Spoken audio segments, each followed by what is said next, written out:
Hello everyone and welcome to my channel once again. Today, this is your guide for renting a place in Vancouver. As you know, Vancouver has become a hot spot for real estate. I would say over the last 10 years, especially, we've seen a real uptick in the cost and affordability of real estate. A lot of people buy for investment and they choose to rent out their properties.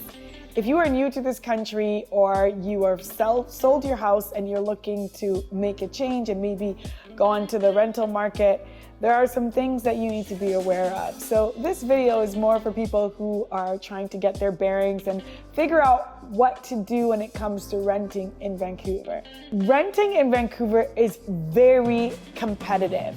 The Lower Mainland is a very desirable place for many people to live, and Vancouver is ranked as the #1 livable city in North America. According to the Economist Intelligence Unit's Global Livability Index in 2023, Vancouver ranked as #5 in the most livable cities in the entire world. We are just 1.1 points behind Vienna, Austria, which is ranked as the #1 livable city in the world. They look at things like education, healthcare, stability, culture, government, etc. And Vancouver is sitting at #5. When it comes to renting a place in Vancouver, it can be ludicrous. I remember seeing a report on the news and it was showing how one property in Vancouver in one day had over 120 applicants on the first day. It's a little crazy what's happening, but there are some things that you need to know that can help you when it comes to trying to prepare yourself to rent a home. I would say the first thing is #1, be prepared. Manage your expectations. If you are new to the country, it may be a good idea for you to consider renting a room just to start and to get your bearings. Another alternative that people will look to oftentimes is Airbnb. If you're new, you really want to get the lay of the land as quickly as you can.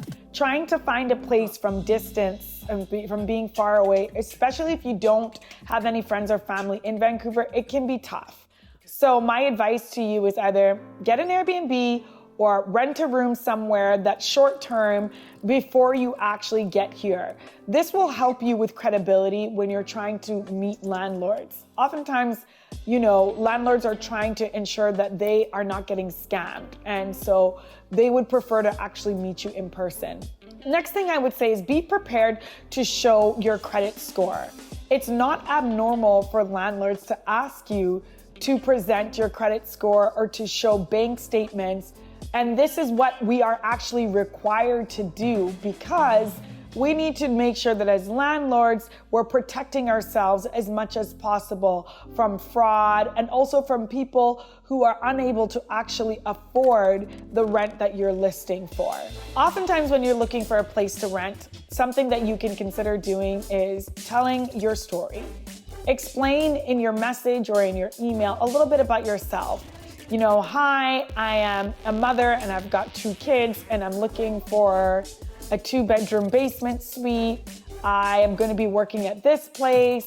The landlords want to know if you can actually, like I said previously, afford the rent that you are going to be having to pay. Another thing to consider is references. Your reference is going to help to build a credibility for you. So you want to think of people you've worked for in the past, previous landlords who can vouch for you, previous bosses, anything that can help to present you in the best light possible to a future landlord. Going back to talking about credit scores, I had one client who was explaining to me that she didn't think it was that important to clear her debt before looking for a place to rent, but the place that she was looking for was quite high end. And so they need to protect themselves as landlords and ensure that she can actually pay for it. So she had to clean up her credit in order to get the kind of place that she was looking for. So don't be caught off guard or feel some kind of way when they're asking you for credit scores and also for your bank statements. They'll probably run a credit check on you, so just be prepared for that. Another thing that you want to think about is accessibility. How close to the city center do you need to be in order to go to work every day, Maybe you don't drive, so you want to consider being close to transit. Or maybe you do drive, so you want to think about things like parking. Is it underground? Is it street parking? Do you have to pay for parking? These are all different things to think about so that when you actually do end up moving into your place, you know that you're going to be happy with the final result and you won't find any surprises. Bear in mind that the further out from the city center you go, generally the more affordable rent is. The next thing to keep in mind is deposits. Your landlord or your future landlord is going to ask you to use a deposit in order to secure that this place actually is going to be yours. Deposit oftentimes is half month's rent, okay, so 0.5 months rent, most often. And you'll also find that they will also ask you to sign an agreement. And this agreement is to protect you, and it's also to protect the landlord. You can choose to go from month to month, or you can choose to have a lease that is a certain amount of time, a 1-year lease, a six-month lease. It just depends on what you're able to negotiate with your landlord.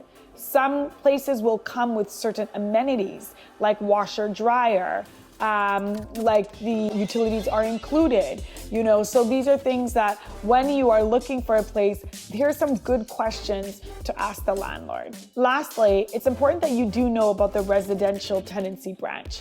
This is supposed to be a great resource for you as a tenant and as a landlord. They would prefer that when you do have altercations with your landlord, that you try to resolve things peaceably on your own.